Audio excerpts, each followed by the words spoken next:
Feeding the King Cobra coming up.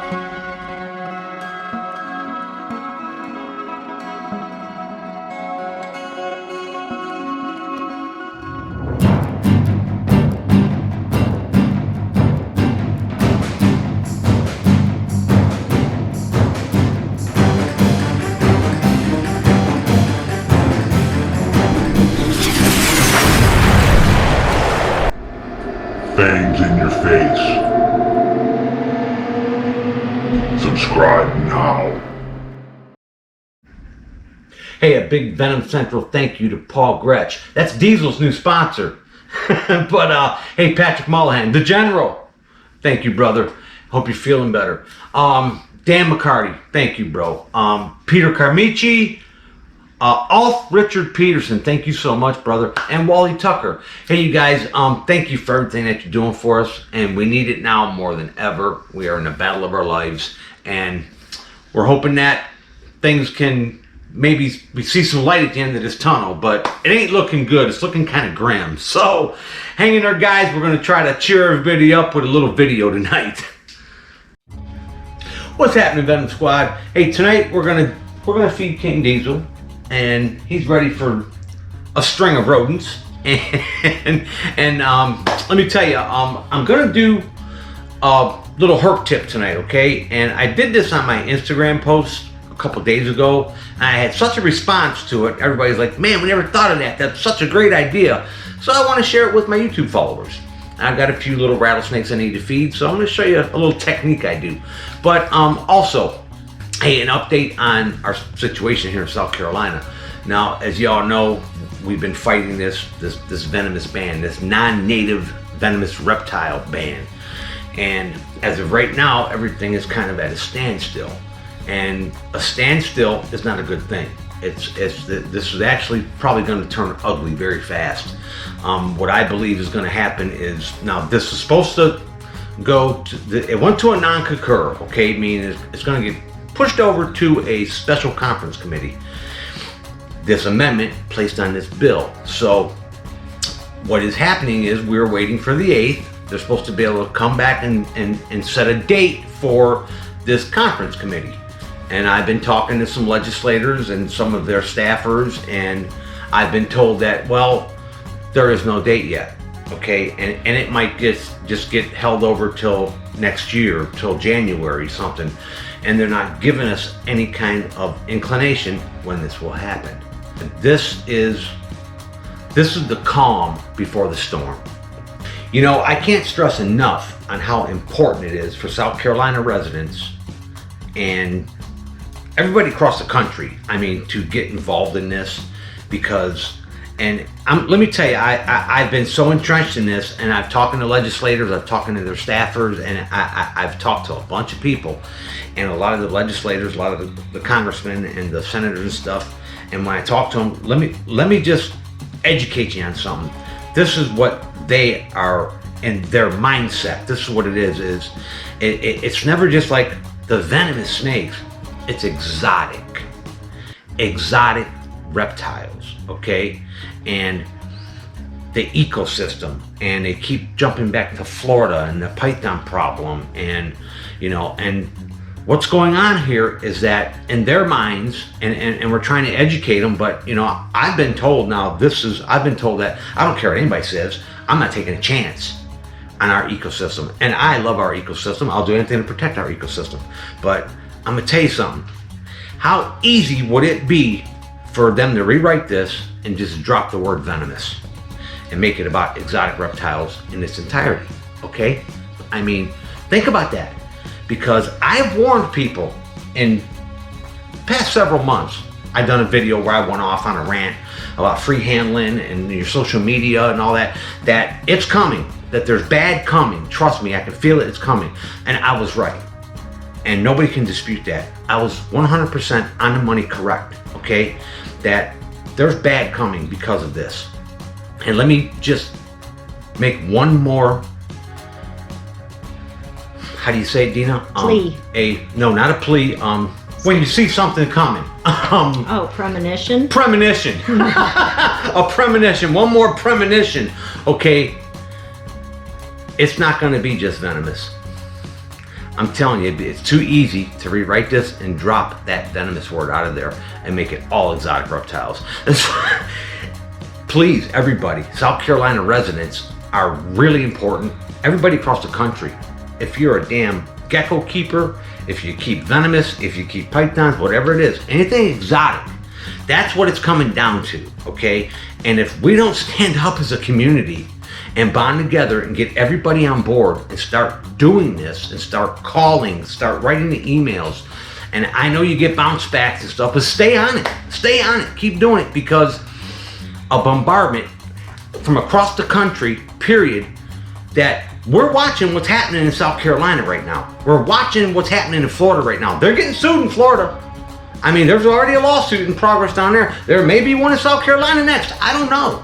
I'm just telling you that everybody needs to get together on this as a reptile community, because you breed ball pythons and venomous has nothing to do with what you do. You're like, who cares? Or if you breed, who knows, boas, whatever. Oh, who cares? That's them. It's not about that, y'all. It's about us. It's not them. It's us right now. It's everybody. I can remedy this for myself. I can pick up and move. And if that's what I got to do, that's what I'm going to do. But I'm going to tell you something. It's going to follow you anywhere you go. We got to put a stop to this. We got to stand up as citizens of the United States and say, you know what? We're not going to take this kind of behavior. We want answers. We want to be heard. And let us educate you on something we know everything about, because you're passing laws on things you know nothing about. Okay? The Florida thing with the pythons, that's horrible. You know what I mean? I've been told by a couple different people, oh, that's because the pet keepers releasing them. That's what's going to happen here in South Carolina. There you go with the fear mongering. No, it's not pet keepers. It's because of a damn hurricane. I mean, us as reptile people know this, you know, but somebody that's not involved with reptiles, that doesn't understand them, doesn't understand us for what we do, they hear that and they think that's what it is.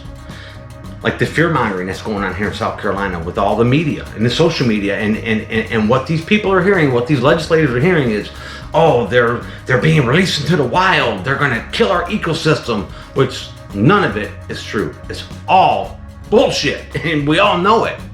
And that's their reasoning to try to slide this in there. So I'm telling you, please, everybody, get on usark.org and get in this battle with us, because your state will be next. Trust me, it's happening. And I've got that gut feeling that this isn't going to stop with venomous here. So to sum it up, basically right now, we're in the dark. We don't know if they're going to set a date for this conference committee. We don't know if we're going to get a chance to be heard. We don't know if we're going to get a chance to come to the table. I mean, we've already sent some rules and regs that we've come up with for consideration, a permit system that we've come up with for consideration, and it's all for, you know, let's talk about it. And so we don't know. We're kind of in the dark right now, and that's kind of a bad thing. I mean, I've been told that, well, this might get carried over to next year, and then I've been told, you know, that they're basically looking into some other things to see what can be done, and so we're basically just getting kept in the dark right now. So, and that's never good, and we're not getting any kind of answers. But as of next week, we're gonna have some of our team up there every other day and walking around everybody's offices and trying to get some FaceTime with some of the legislators. So we're on this and we're fighting it hard, and we need everybody out there to please get on usark.org, follow the South Carolina alerts, and do the prompts. And South Carolina residents, you are the most important right now. As a South Carolina resident, we need you involved. Your voice needs to be heard that you oppose this. And everybody from across the country, that we're watching what's happening in South Carolina. We don't agree with it. You know, there needs to be a sensible, reasonable regulation system put in place. We're not opposed to it. We, as responsible keepers, want a permit system and some regulations put in place to keep our livelihoods, to keep our passion, and to keep our rights as Americans. You know, so everybody please get on board with this it's of the utmost importance right now, because trust me when I tell you, I've said this before, it's coming. It's not going to stop at this. Venomous is just going to be the catalyst to go on to all exotic animals. I hope to God we're able to get something done. Hey guys, just a quick little tip on feeding some pit vipers. And this holds true with Elapids too. And I had somebody over here the other day, we were discussing our current situation here in South Carolina. And he was watching me feed, and I was already halfway through feeding stuff. And he asked me, well, why do you have two sets of tongs? Is there one you like better than the other? And he's watching me, and I'm using one set to pull my rats out, and I'm using this set to feed with. And he goes, well, why are you doing that? And I'm going to tell you why. And I posted this on my Instagram real quick that day, and I had a lot of people say, man, I never thought of that. That's actually a pretty good idea, you know. And I was wondering why my snakes are hitting the damn tongs instead of the rat. And so let me share this with you. Of course, you're thawing out your rodents, right, to feed your crotalids or your pit vipers, whatever the case may be. And you got your bucket of hot water, okay? And I always fill my bucket up pretty damn high. And this situation happens because, you know, if you're like me, you're feeding 30, 40 snakes at a time, and you've got 30, 40 mice in there at a time. So if you're feeding one set of tongs, okay, and you keep reaching down into that hot water to pick up a rat, these are metal, okay? It's a conductor. And every time you put them tongs in there to pick up a rodent, shake it off, dry it off like I do, you're warming these things up every time. They're getting hot every time. And they're getting hotter and hotter every time you reach down for another rodent to feed another animal. So by the time you fed off 4 or 5 animals, this is hotter than the prey item. Okay, that's on the end of it. And what you've got happening is your little rattlesnakes or whatever are biting the tongs instead of the rodent. All right, and it's just common sense, but a lot of guys don't think of this stuff because they're like, well, I'm just going to keep feeding. And they're wondering why they're getting bites up here instead of here. And for me, that's a problem, because this is what I feed with. If they're not going here, they're going here, and then the next thing is they're going here. Okay, here is bad. All right, so I always use a separate set of damn tongs. These are my feeding tongs. They're cool, they're room temperature, okay? I use a set of tongs that kind of just stays in the bucket, all right? I'll use them to reach down and pick up my hot prey item, okay? And I always shake everything off to get all the water droplets off of it, because sometimes you'll go in to feed something and a hot water droplet will fall on the damn paper or on the substrate, and the snake will hit that first. So I line them up like little soldiers, and I do them 2 or 3 at a time, and I always dry everything off. It's just a habit of mine so I don't pick up substrate. But if you notice, I'm sticking my tongs, they're going that deep in that water, okay? And it's getting hotter and hotter every time. I'll dry a couple off. I'll use the same tongs to do all that with, okay? I line them up there like little soldiers. Every time you do it, it's getting hotter and hotter. I got to where I just leave them in there because I'm not using them. I use my fresh set of tongs. Go ahead and pinch that rat and get it there, okay? Now this is all nice and cool. It's room temperature, and this is your hot source. This is your prey item, the hottest source there. Far enough away from your hand, you ain't got to worry about the snakes biting the tongs. This holds true with Elapids too. Elapids they're smell and sight hunters, and of course you're moving something around to get that cobra's attention or that mama's attention, and he's going on sight and smell. And when you keep putting that same set of tongs in there to pick up rats, you're getting that scent of rats and that water on that damn tong.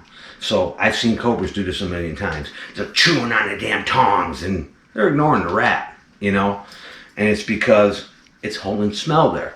And they're redirecting their damn bite somewhere else other than where it should be on a prey item. So separate set of tongs. Use them to pick your stuff up with.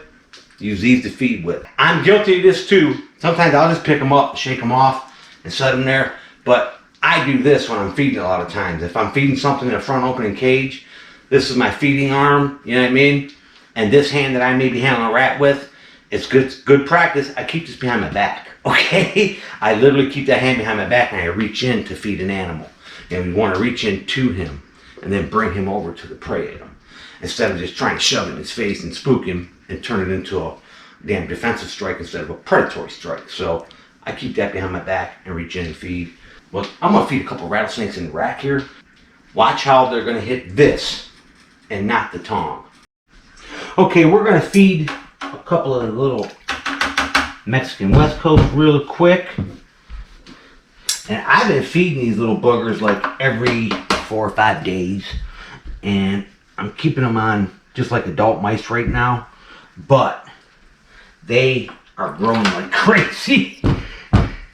And they can eat a much bigger prey at them. But a snake at this size and this age, not even a year old yet, I will go ahead and feed them multiples, little prey sources, and keep pumping it to them. I'll get them big. But let me get a hook here. Let me grab that right there. This is nice and cool. This is nice and hot. All right, baby, I'm gonna open this top rack right here. Now, tell me when you can see him. I can see him. Got him in there? Now watch where the snake hits this prey at him. He's gonna hit it right where it needs to be. Right on the rat. Boom, perfect bite. There you go, little buddy. That is going to be a beautiful rattlesnake. Look at that. The thing's not even a year old. it's a beast. All right. And guys, use your damn tools opening these drawers, okay? Opening and closing drawers. It's the safe way to do it. It's the right way to do it so you don't get bit. All right, let me grab another one. We're just going to buzz through these real quick because we're going to go ahead and feed Diesel for y'all. Let's see where this animal's at. Oh, he's in hide. Oh, yeah! He blazed it, huh? And I know that looks like a small prey source for him, but he just ate one just a couple days ago, and he'll get another one in 3 or 4 days.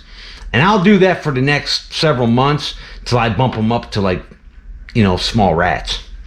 But that's how you want to do it.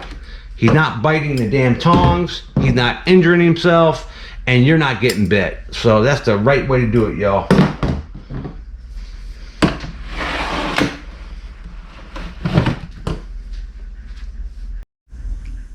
Okay, it's the same deal, feeding your Elapids. And I use a fresh set of tongs, my little feeding tongs. I actually need more of these damn things. But let me tell you, I mean, instead of stopping and disinfecting them, and I don't do them from, you know, mixed species with them. I use, everything's got its own set of tools. And let me tell you why. Because if you're feeding one snake, say some kind of crotalids, and then you go ahead and use them same damn tongs and go ahead and feed a cobra or feed a gaboon or whatever, you got the capability of transmitting something that you're not aware of. I mean, snakes have a bunch of different little things that they can carry, and you can kind of spread it from species to species, you know what I mean? So I'm OCD about that shit. So I've got different sets of tongs that I use for different animals. These are my Cobra tongs, all right? But I do the same thing. I won't use them tongs to put in the water. I'll line up my little mice here. And Diesel has a new daddy, right? Hey, Paul, thank you, bro. Paul Gretsch. He's an Australian mate of mine. He actually, he wanted to sponsor an animal. And I said, well, if anybody needs sponsorship, it's Diesel. Because he's eating us out of house and home, okay? I mean, he'll eat them 4 mice, okay? And then he'll look at me like, you got 4 more for me? He probably eats maybe 30 to 40 mice a month. Easy, because we give him multiples, and he's growing like crazy, so he's expensive to keep, okay? So, Paul, thank you, brother. Paul has sponsored Diesel's feeding, so it's awesome. But, so, I'll let them sit out there for a second, and I like them just to be about room temperature. Let me get this bucket out of the way. Okay. And now with cobras, it's smell, okay? So I don't want the smell of them rodents all the way up here or anywhere near my hand. So we're gonna go, oh, let me get my lock off there. Hold on, I'll be looking at my combination. Alright. So we're gonna get Diesel fed up. I think he's napping. As soon as he smells a rat, he's gonna be out here.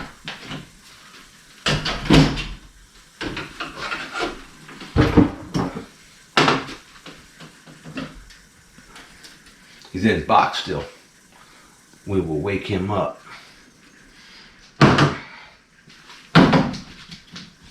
Hey, he's awake. Listen, you got him in there, D? Listen to him huffing and puffing in there. He's getting to be an ornery little sucker. There you go, buddy. And I'll play tug of war him a little bit. All right, buddy. Go ahead and eat that. And he'll get it in there and suck it down, and we'll give him 3 more. Okay, he's sucked down his first rodent, and I'm gonna go ahead and get him. And he's gonna come blazing out now because he's all full of piss and vinegar right now. He's in there huffing and puffing. Look at him. He's like, "What do you got for me?" No, Bubba. Look at that. That's King Cobra behavior right there at its best. Yeah, dude, I got something for you. It's right here. Look how tall he's getting up there, huh? Paul, look at your ward, buddy. Here, the mouse is right here. Grab the mouse. There you go. All right.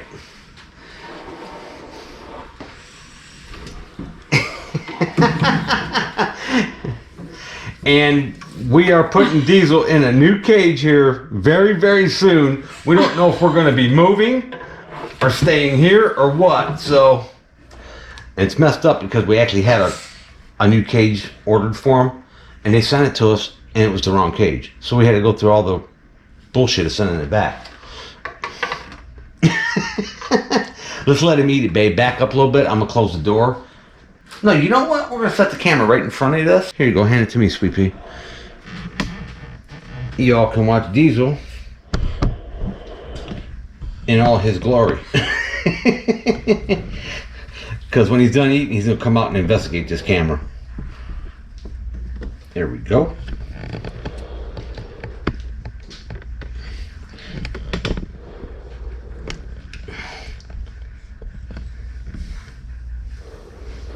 All right, buddy, I'm going to back up and I won't disturb you.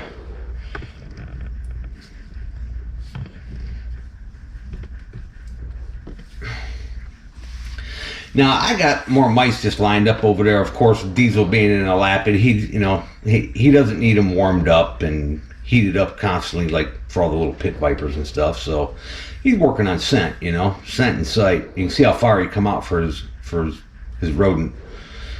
He smells them and jumps into action. I actually was going to feed him a snake tonight, and I'm out of my ball pythons. He ate the last one a couple weeks ago. I've been giving him ball pythons and some colubrids in between his rodents. So right now he's getting 4 or 5 rodents every 5 to 7 days, and then once a month he gets a snake. So he's eating everything.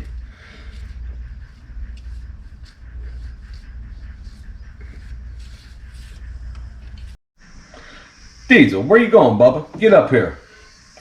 Come on, big snake. He's all over the place. He's like, I smell something somewhere. There you go. Grab it. Attaboy. And notice how he grabs the rodents. He's not biting my tongs, because my tongs don't smell like a damn mouse. They don't smell like a rodent.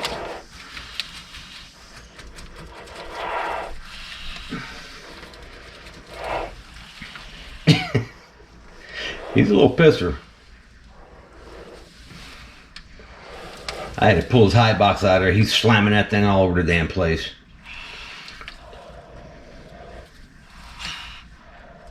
I can't tell you how many videos I watch guys feeding cobras, and they're reaching in to feed them, and the cobras are chewing on their tongues.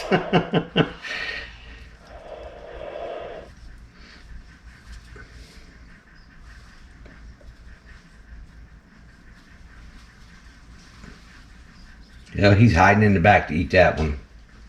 We'll get him up front here for another one.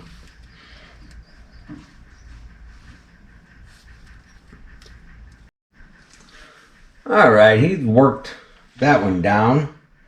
We'll get him up here for another one. We'll let him come up here on his own. Instead of trying to lure him up here. Here he comes. All he's got to do is see me. Oh yeah, you want that? There you go. It's right there. That a good boy.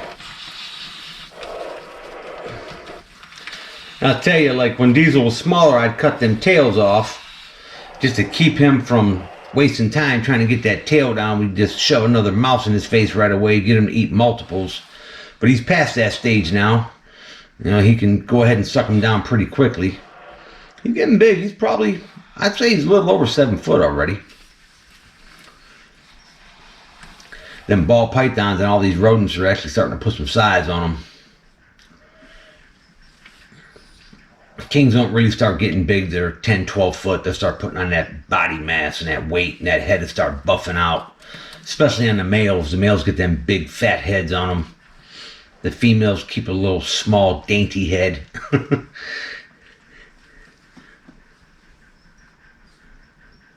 he's hiding behind a tree. Well, we're going to back up and let him eat that one, and then I'm sure he's going to want to come up front and investigate the camera. Alright, he's got that one down. That's enough for him for tonight. Look at him. He's like, okay, let me come check the camera out, huh? What are you doing, Bubba? You're a funny cobra. Hey, dude.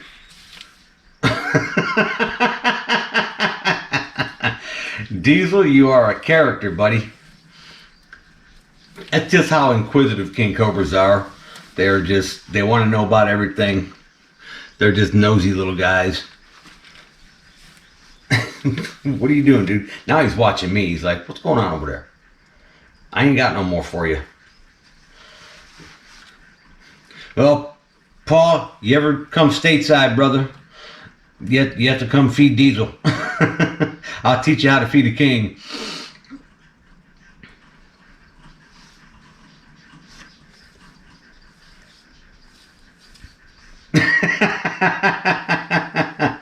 You know, with that big eye looking at me, huh? Well, we're going to let Diesel go back to sleep. Hey guys, just a quick one today, but we've got another one coming up. Okay, we've got a big surprise coming, and it's going to be epic. So we're going to have another video up here in the next couple of days, and you guys ain't going to want to miss this one. What's Diesel doing? I'm surprised he ain't trying to bum rush me. Usually when you turn your back to him, he's up there like, I'm going to get you. Like that. But anyways, hey, if you're new to the channel, hit that V logo thing and subscribe now. And come on back and check us out at Venom Central. This is Willie. We're checking out. Later.